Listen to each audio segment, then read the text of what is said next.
It is so great to be back here in the Torch Center in Houston, Texas, after a very long hiatus. It's been a week and a half.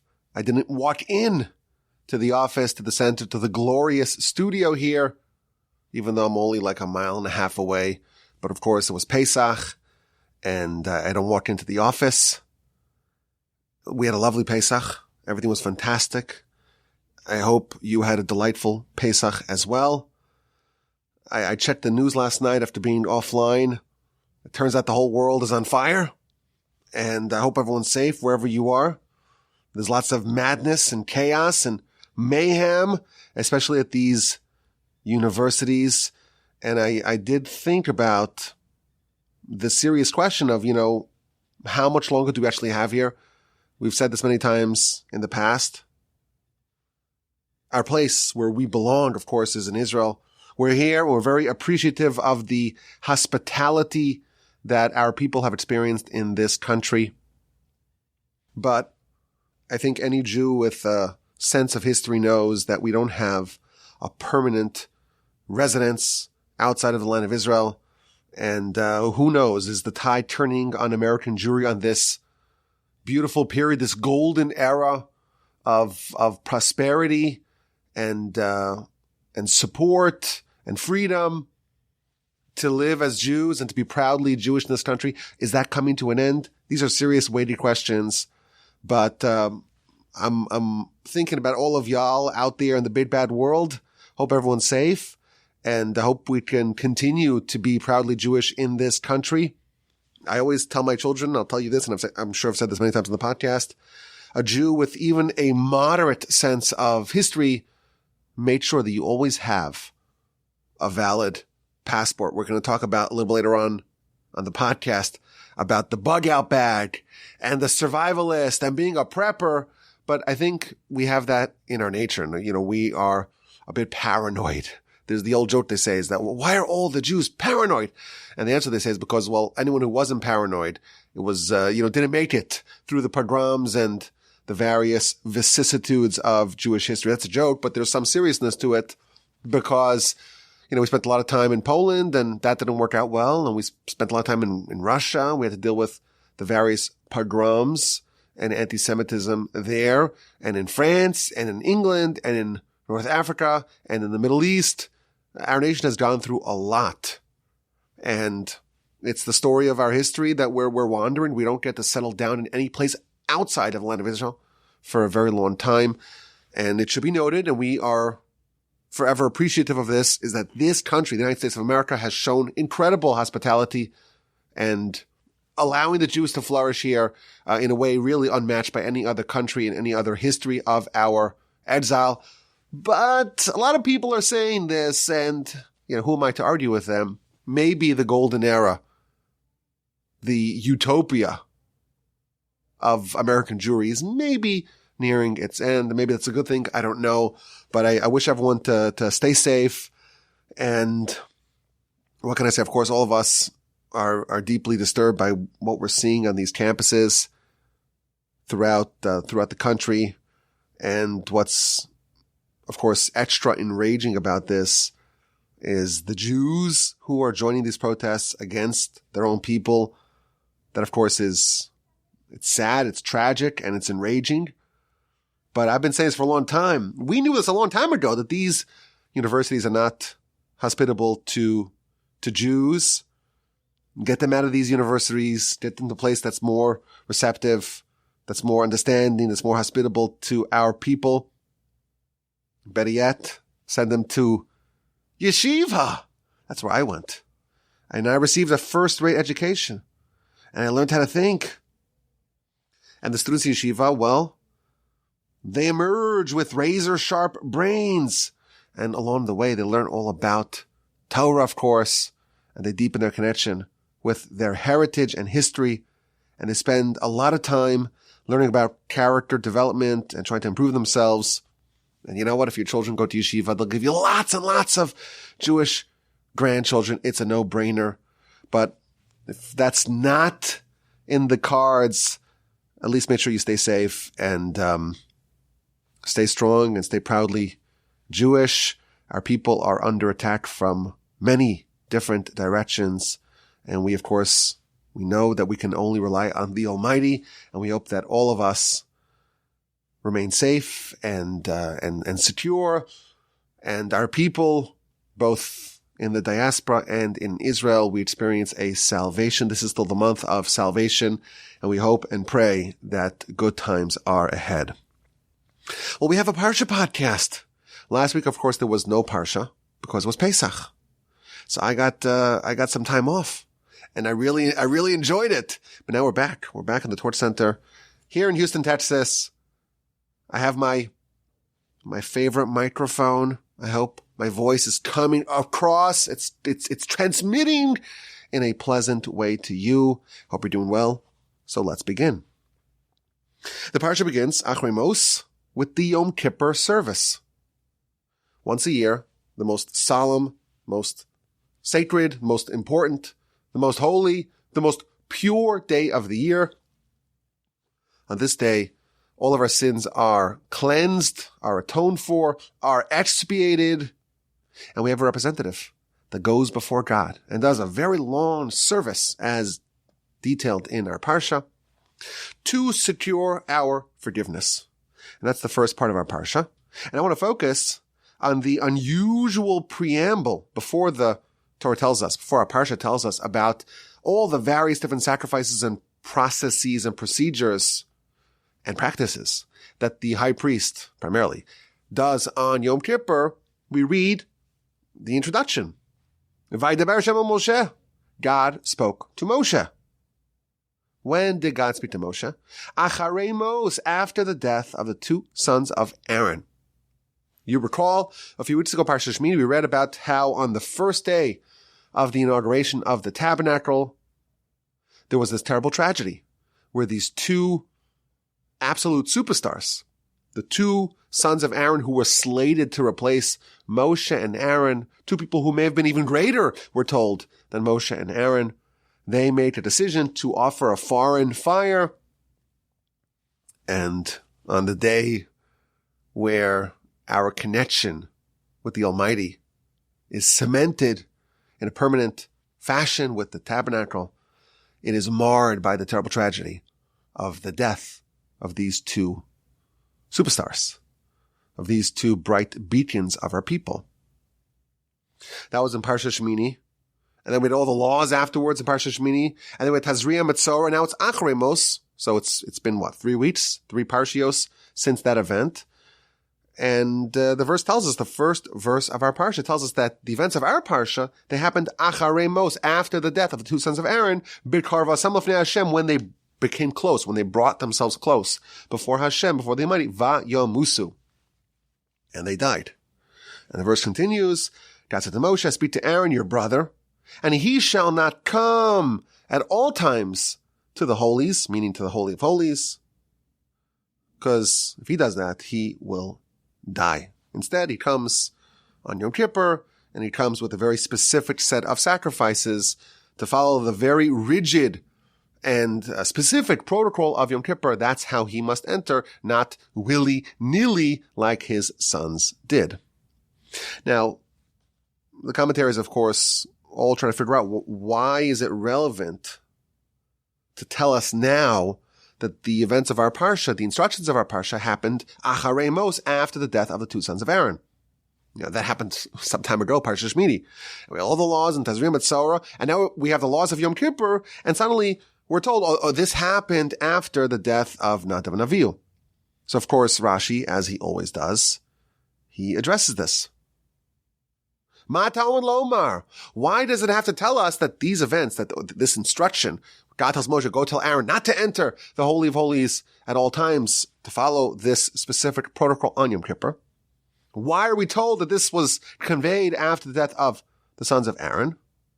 So Rashi furnishes a very interesting analogy, a metaphor, a parable.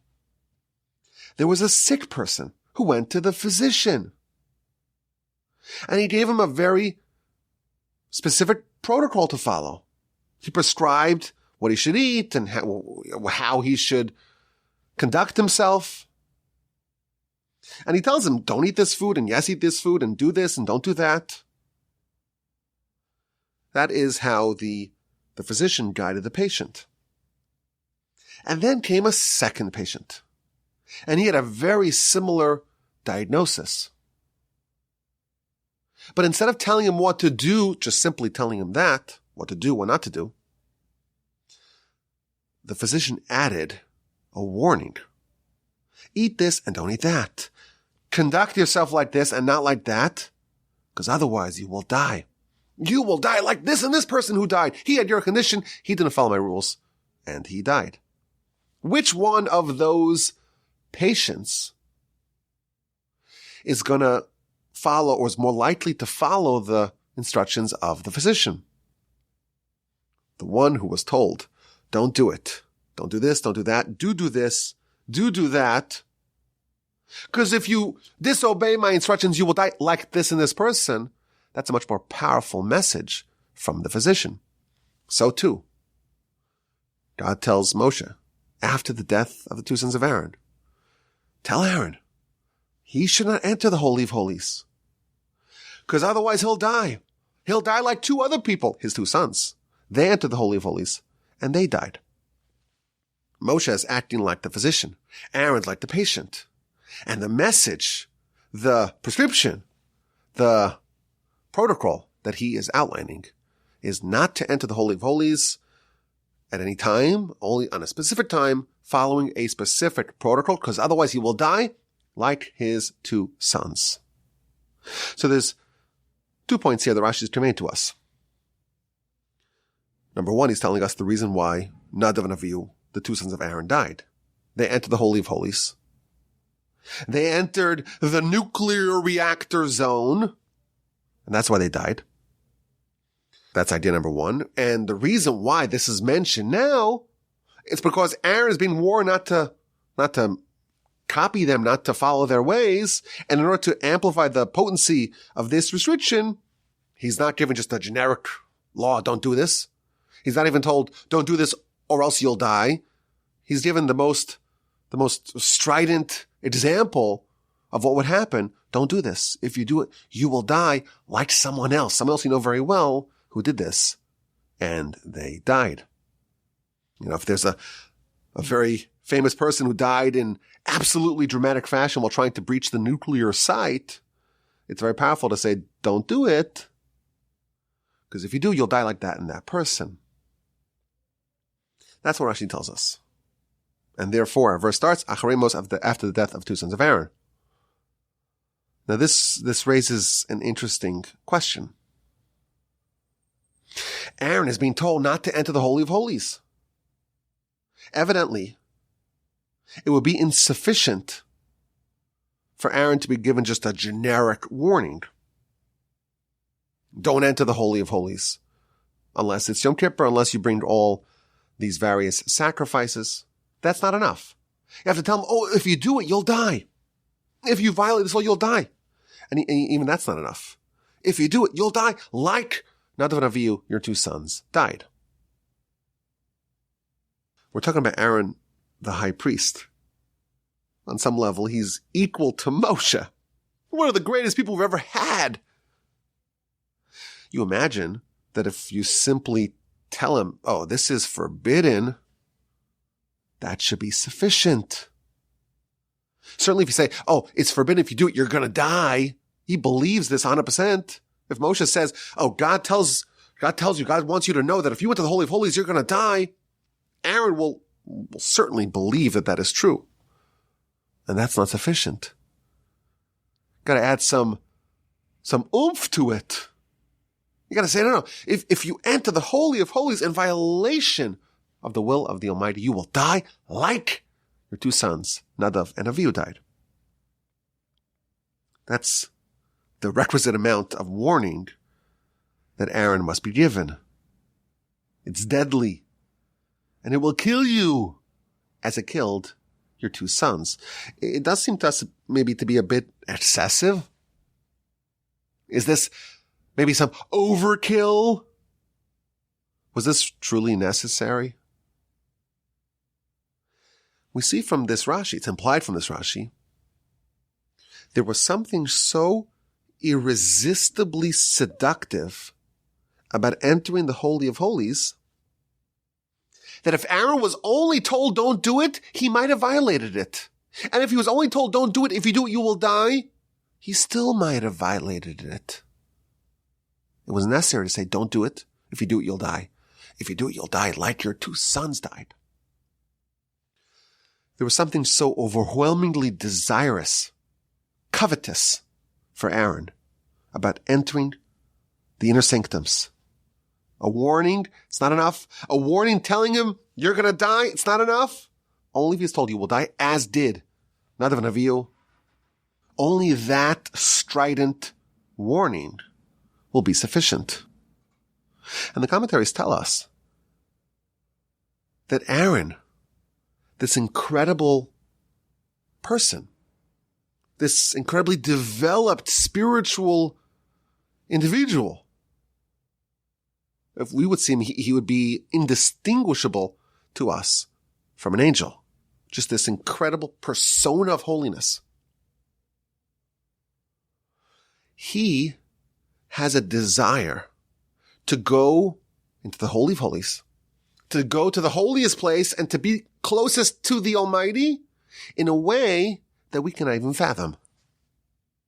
If he knew it was forbidden, he might still do it. If he knew he would die, he might still do it. That's how intense his desire was for intimacy, so to speak, with the Almighty. And therefore we have to have lots and lots of warnings. Don't do it. If you do it, you'll die. If you do it, you die like your two sons. That is what was needed to prevent Aaron from barging in. And if you remember, we have a precedent for this. Perhaps you recall the book of Exodus, Parsha Yisro, chapter 19 of Exodus. The Jewish people coalesce around the mountain. They're going to experience what no other people, what no other nation has ever experienced, not before and not since. They're going to have a national revelation. Many times we cited the verse that describes what this was like. God tore open the heavens, and there was this touch point between heaven and earth, and they were shown, they were privy to, so to speak, visualizing, experiencing, understanding God on a level that we cannot even fathom. And that was very exciting to them. And you recall chapter 19 of Exodus, again and again, the theme of the preparation for Sinai is repeated warnings. Don't get too close to the mountain. Make a fence. Make rings around the mountain so that no one comes close, no one touches the mountain, or else you will die. And this is repeated again and again because those people, the nation that had been eating manna, the nation that had experienced the incredible miracles, the 10 plagues, the splitting of the sea, the war against Amalek, this incredible nation, at this acme, this apotheosis of spiritual acuity, they would rush forth. They would cleave to the mountain, and they would die. And therefore there's a need to have this repeated warnings to prevent them from getting too close. And I think this is maybe a little bit of a game changer for us. Just the concept. We see, I guess, 2 examples, or maybe 3 examples. We see the nation collectively at Sinai. We see Nadav and Avihu, and we see Aaron absent those warnings. These people who are so much more spiritually attuned, they have such a desire, such an irresistible, seductive desire to connect with the Almighty on this incredibly intimate level that no amount of warning is excessive. And even if they knew that it would spell their demise, that's not enough. You have to have extra warnings.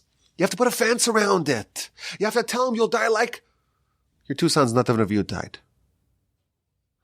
Ramchal tells us that when a person becomes spiritually inclined, And they start to view themselves not just as a glorified, intelligent animal, not just as a speaking ape that could do some parlor tricks.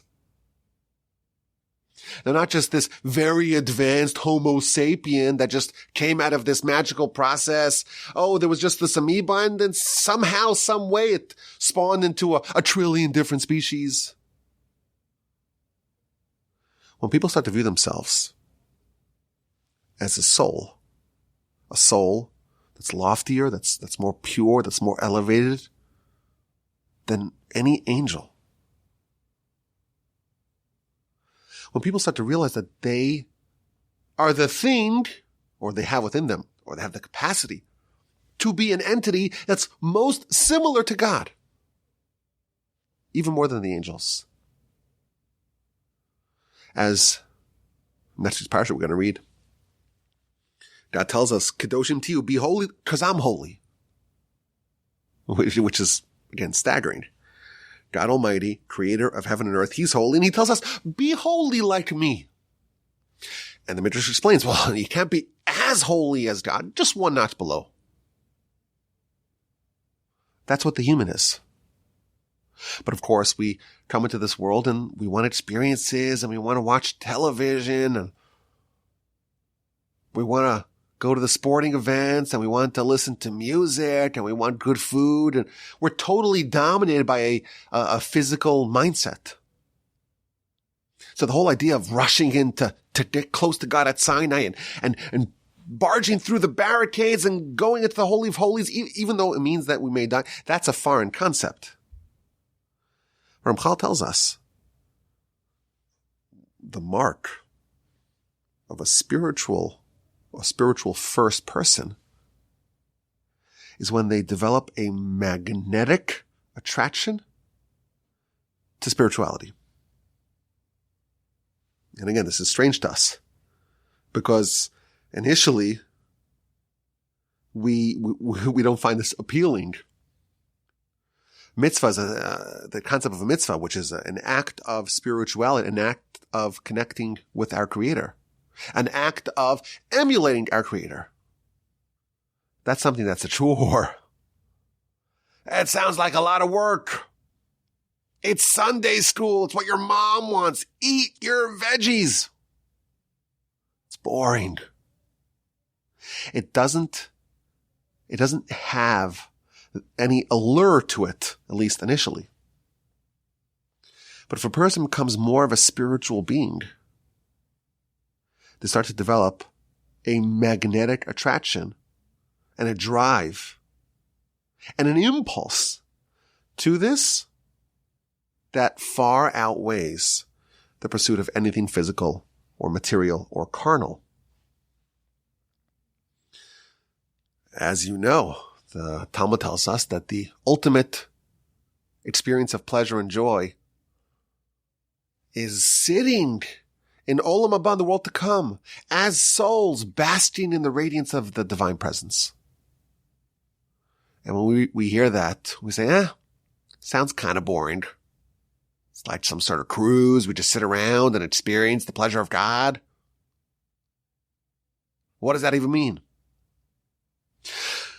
We underappreciate the unparalleled joy and ecstasy of basking in the pleasure of the divine, even though we're taught that there's no other pleasure, no other experience that can hold a candle to it. To us, the idea of the righteous sitting with the crowns on their head and they're enjoying the divine presence, that sounds kind of lame. That's because we're so dominated by the superficial pleasures, by our body. It has such a overwhelming overpowering vise over our worldview. It so thoroughly dominates our mindset. We are not desirous at all, at least by default, of spiritual pleasures and experiences. And the major shift in life is when someone gets a slight taste, just a little whiff, just a hint of a fragrance of an experience of spiritual pleasure.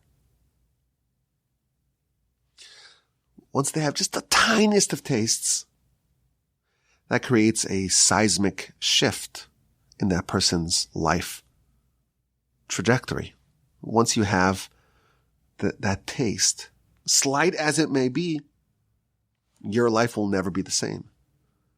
Because even if it's so minor, and you don't want to catapult over the barriers and go grab the mountain. You don't want to do that quite yet. But you've experienced something that's just of a different caliber.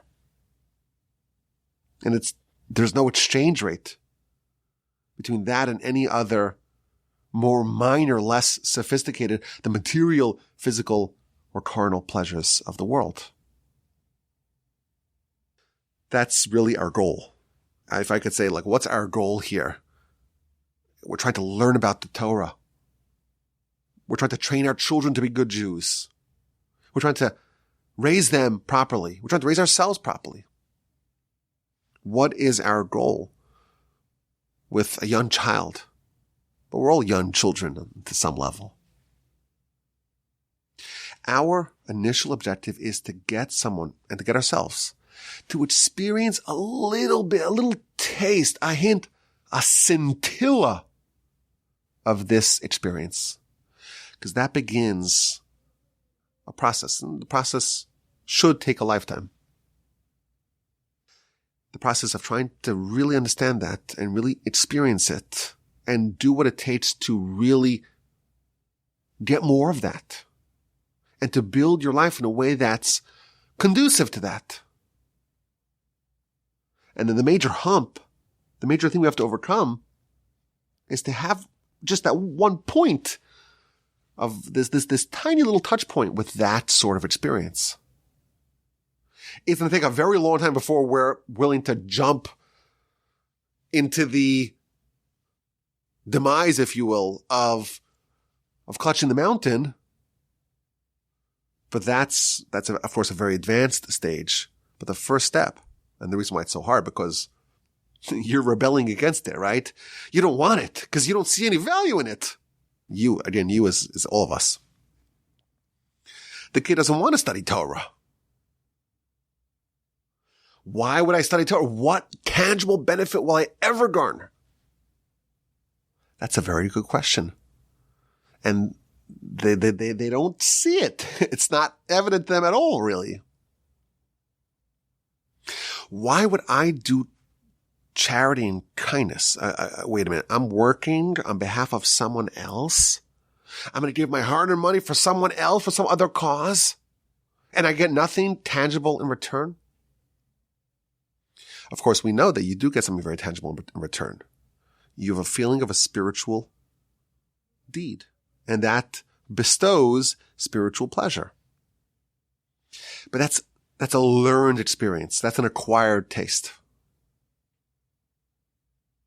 And this is what happened on a completely actualized level with the Jewish people. Jewish people at Sinai, Aaron's two sons, when they leapt in, and Aaron, again, this is why I have to be warned so stridently against going into the Holy of Holies.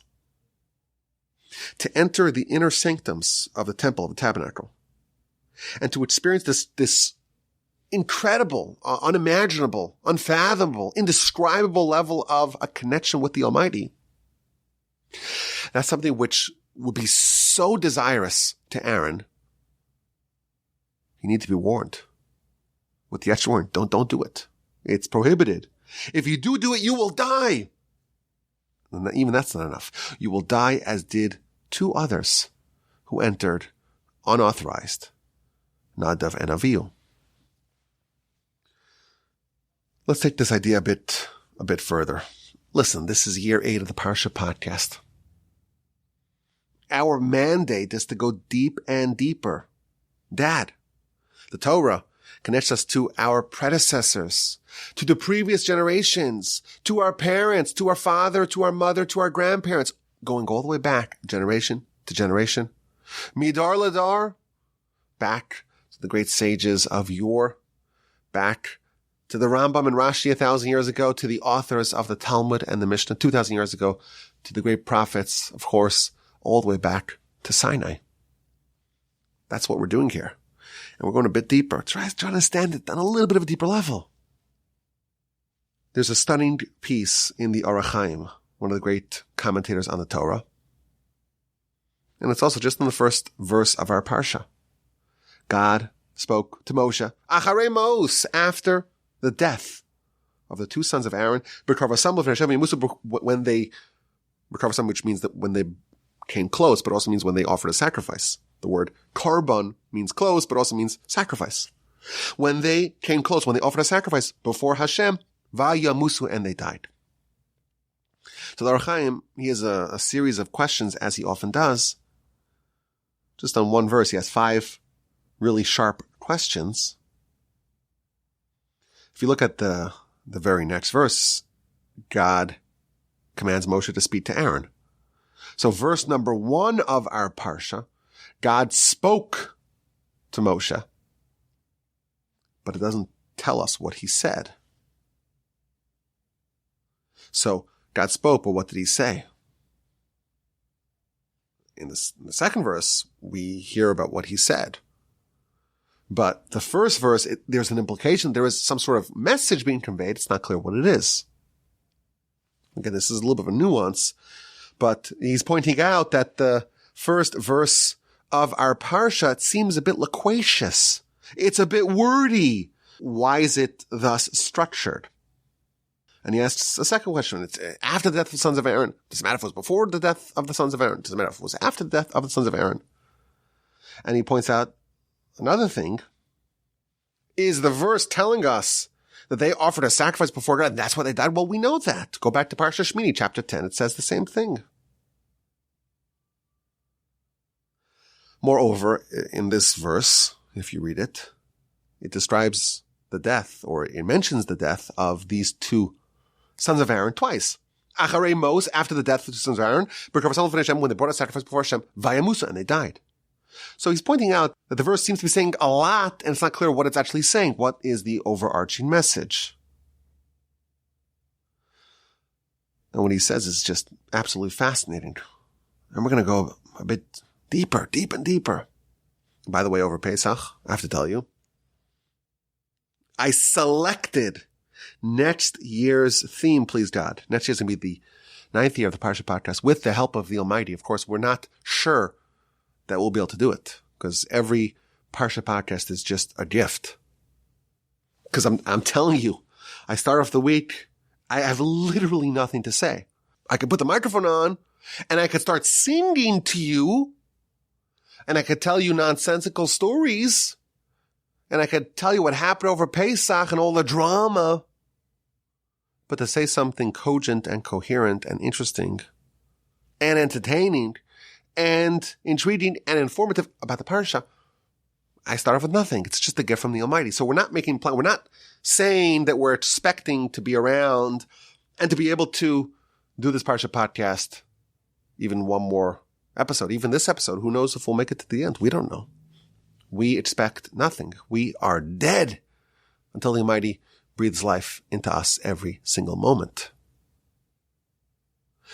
But please God, with the help of the Almighty, we're going to have another year of the Parsha Podcast next year, year 9. And I selected a theme subject to change. 5781, we had the A&Q.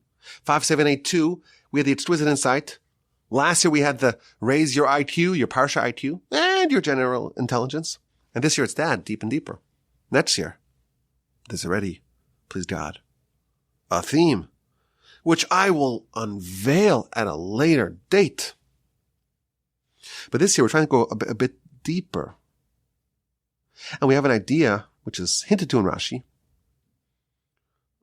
that the sons of Aaron died because they went into the Holy of Holies. And Aaron would have wanted to do that as well. And that's why we have to be warned extra strongly to not do it.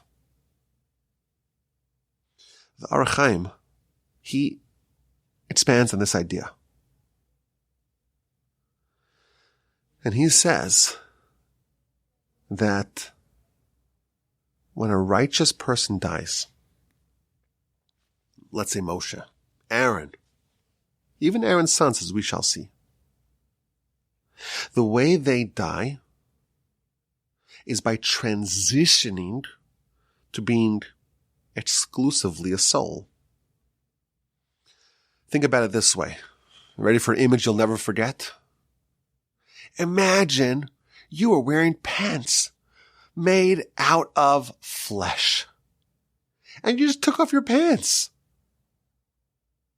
That's the death of the righteous.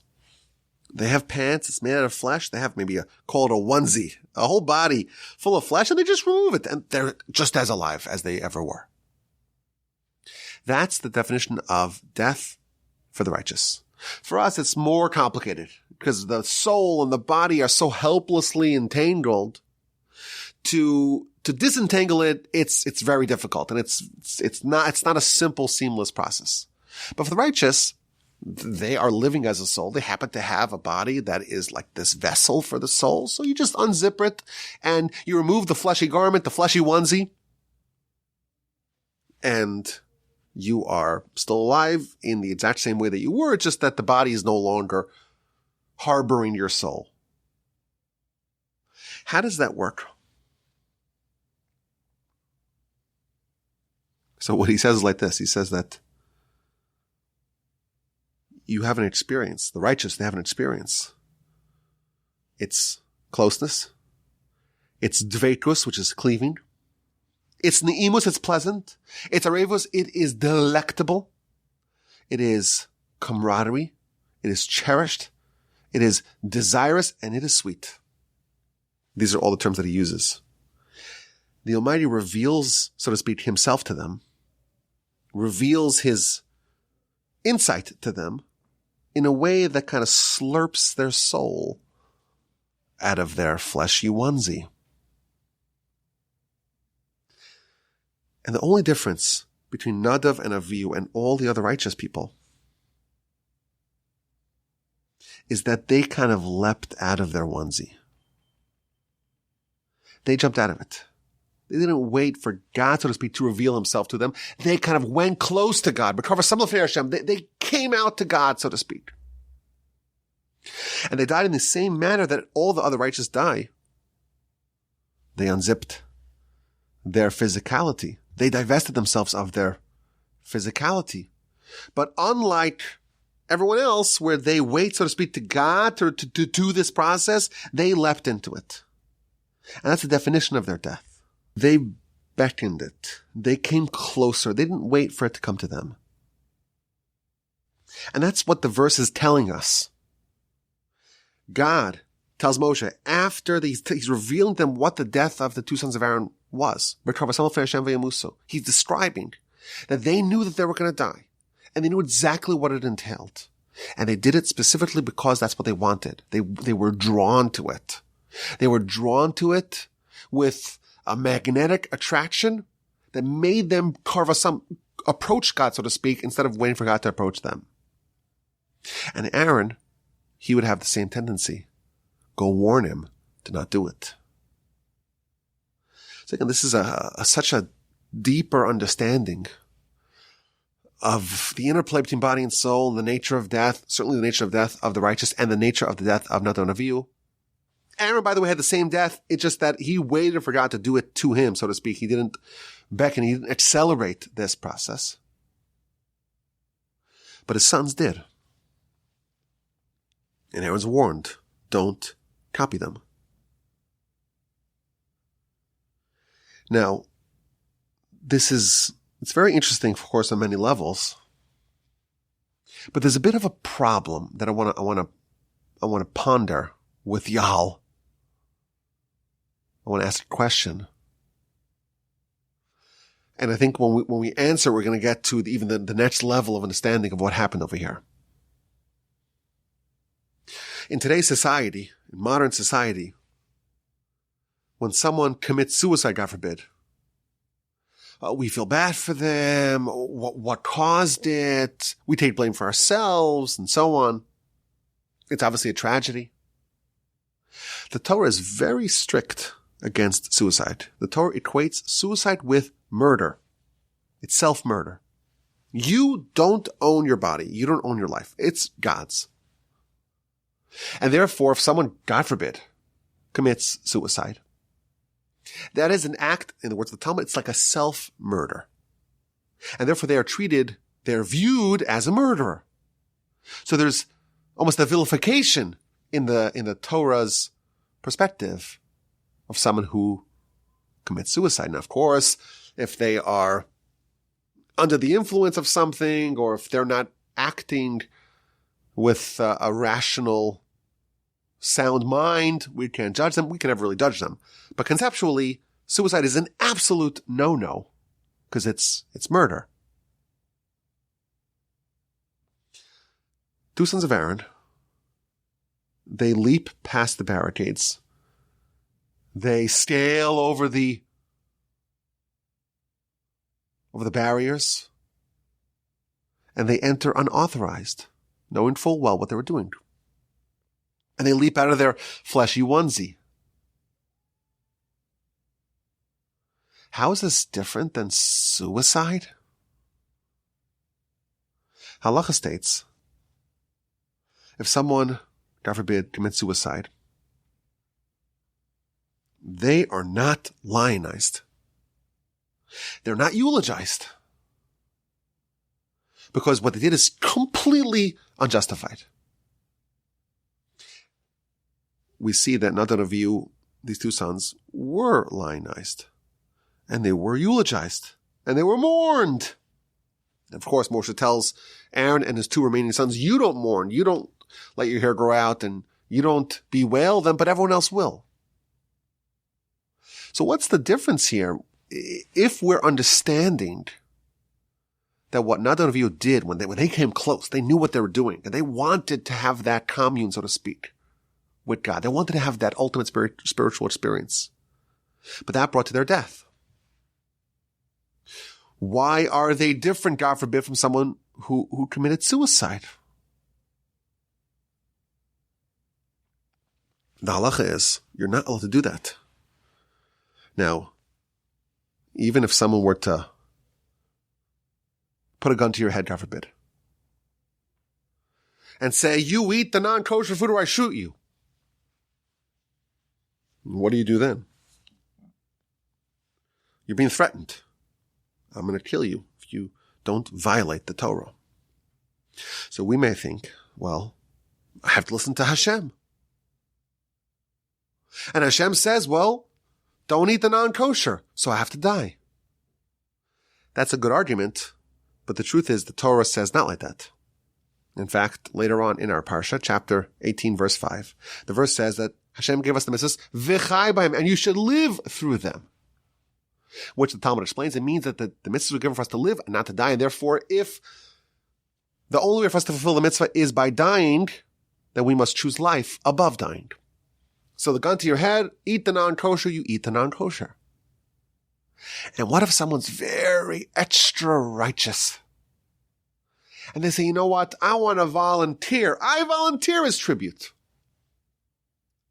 I want to be extra stringent. I'm willing to die. To not violate even something more relatively minor. Of course, there's the 3 cardinal sins that we have to give up a life for. But eating a non-kosher is not one of them. But I want to be extra stringent. Well, the Rambam tells us that this person is potentially guilty of capital crime. Because you caused yourself to die in a way, in a situation or circumstances that God did not want you to die. So how do we explain what's happening here with Nadav and Avihu? That they're heroes. They're lionized. Moshe tells Aaron after they die that they're greater than you and I. We read their story on Yom Kippur, and the sources tell us that whenever we think about these two righteous individuals, these two incredible stars of our people, and we cry over their death, that will grant us atonement. These people are eternal heroes. But their behavior seems to be very hard to explain, hard to rationalize, hard to justify. Is that an interesting question? Is that deep and deeper question. It's deep because we're understanding what's happening here to Aaron and to his sons and why they died and why Aaron is being warned to not emulate them. But the deeper question is, well, if this is what they did, it's tantamount to suicide maybe. This is deep and deeper. This is what we promised here. Now, to be fair, we find other examples of great sages that apparently gave up their life in a circumstance under conditions that would not justify it. So, for example, the Talmud tells us that when the Romans banned the public study of Torah, Rabbi Hanina ben Tradion violated it, and they killed him in a very horrific, macabre, brutal, and grisly fashion. Rabbi Akiva, he taught Torah publicly. He was flayed alive by the Romans. Is that suicide? He knew what he was doing. He did it. What's the understanding? What's the justification of his behavior? The Talmud tells of Rabbi Yehuda ben Baba. He gave up his life in order to confer smicha, rabbinic ordination, to 5 students. The Talmud tells of people who circumcised their children, even though that meant that they would give up their lives. Or they ate matzah, or they observed the Shabbos, or they made a sukkah, or they shook the lulav, or they wore that tefillin, or they wore tzitzis. There's the great story of the Talmud of Elisha, Baal Knafayim. There was this person named Elisha, and he would wear tefillin publicly, even though the Romans made that a sin punishable by death. And then when they chased him, he'd grab his tefillin, put him in his hands, and put his hands behind his back, and the Roman says, "Oh, what's behind your back?" He says, "Well, it's just a bird." And there was a miracle that Hashem transformed his tefillin into it was transfigured into a bird that flew away. How was he allowed to wear his tefillin? Isn't that suicidal? So what the commentators tell us, that although the verse says in our Parsha, V'chai bahem, you should live through them. The mitzvahs are given to us to live through them. And that means you should live and not die. And if there's a circumstance where you have to die in order to observe the mitzvahs, you should just instead live.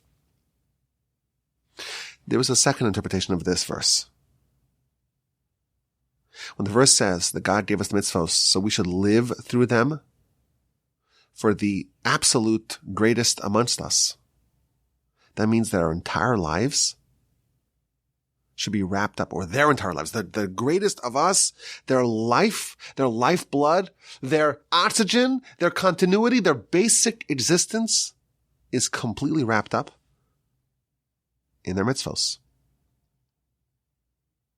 For someone like that, whose life has become so much more spiritual than physical, who depends upon mitzvahs like we depend on water, on bread, on oxygen, for someone like that, they are allowed, maybe even encouraged, to not forfeit a single mitzvah, even not one of the 3 cardinal mitzvahs. They should never forfeit it, even if that means giving up their lives. Nadav and Avihu, these were people that Moshe testifies. This is not hyperbole, and this is definitely not flattery. He testifies to Aaron, these people were greater than you and me. These people were more spiritual than us. For them, their life depended upon their connection to Hashem on such a level that they knew that they couldn't forfeit it. And even though it meant they'll have to give up their lives, they're nevertheless lionized as great heroes. And that's what Moshe is telling Aaron now. You're not there. You're not on the level of your 2 sons. They're greater than you. For you, it would be inappropriate to do it. Don't do it. Don't enter the Holy of Holies. Don't cleave. Don't yearn for that light to such a level that you give up your life prematurely. Your time will come. God will remove you from your fleshy onesie. and give you that incredible experience, that ecstasy. And that's how you will die eventually. But don't beckon it. Don't accelerate it like your two sons did. Don't die by entering the Holy of Holies. Again, this is very advanced stuff, but that's what we're doing here on the Parsha Podcast. Year 8, deep and deeper. There's a fascinating symmetry between Nadav and Avihu and one of the great sages of the Mishnaic era, Shimon ben Azai. The Midrash tells us that Nadav and Avihu did not get married. And we talked about this in the past. And one of the reasons why they were guilty and they died is because they didn't get married. And the Talmud tells us that Ben Azai also wasn't married. And when he explained, he's like, I can't, I'm not capable of doing it. And the Talmud tells us elsewhere that this Ben Azai figure, this character, he died in the most unusual of circumstances. The Talmud tells that there were 4 sages who entered the orchard. What that means is that they went into the deepest inner sanctums of wisdom, of knowledge of God.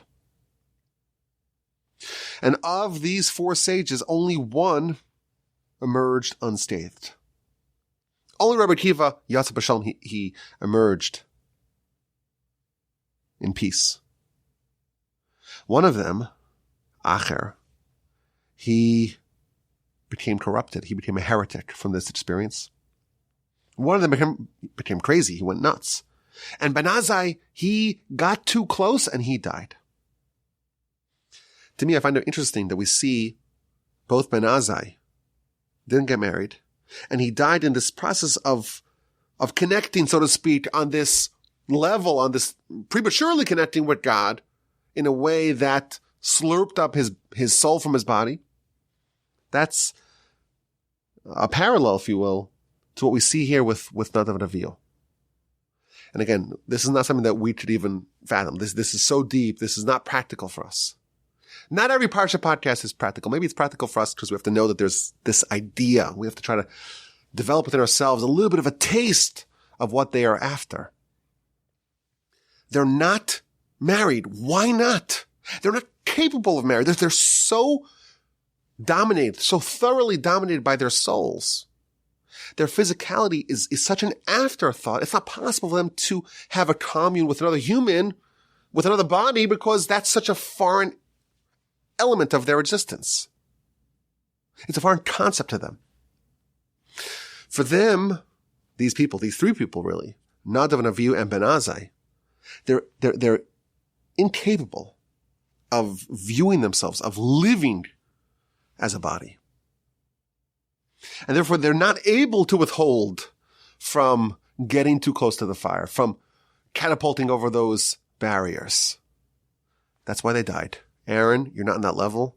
You don't do it. Don't die like they did. Your time will come. You will have that lofty experience, but God's going to initiate that. You don't. You don't initiate that. Again, this is very, very lofty, advanced stuff, but I found it to be very powerful and insightful and very deep. It's deep and deep and deeper. Deepest. That's what we're trying to do this year on the Parsha Podcast. I found it to be enlightening. I love that framing of a fleshy onesie. That's 2 words that I don't know if they've ever gone together before in a sentence. It's a good framing. A fleshy onesie. I like it. Nay, I love it. We didn't get to the part I wanted to talk about. I promised at the beginning, we're going to talk about the prepper and being a survivalist. I still have lots and lots and lots of pages of notes here, but alas, I'm 8 minutes late for my next meeting already. So we're gonna stop it over here. If I felt a little bit out of sync and a bit rusty, well, I haven't been here in a week and a half in the Torah Center. I don't even remember how to turn this thing on. I hope it came out legible, intelligible on some level. I appreciate your friendship. and your attention and your listenership. I hope you have a wonderful day. I hope you stay safe wherever you are. Have an incredible summer. Pesach is behind us. We have a summer to look forward to. Hopefully it will bring good news and good tidings from all of our brethren, especially those in the Holy Land. Have a wonderful Shabbos. Have a sensational Shabbos. Have a Shabbos that changes your life. Experience a little bit of that taste, of that beauty, of that subtle and rich joy, the spiritual joy of Shabbos. And please God, with the help of the Almighty, we'll talk again next week. And of course, my email address is rabbiwolbe@gmail.com.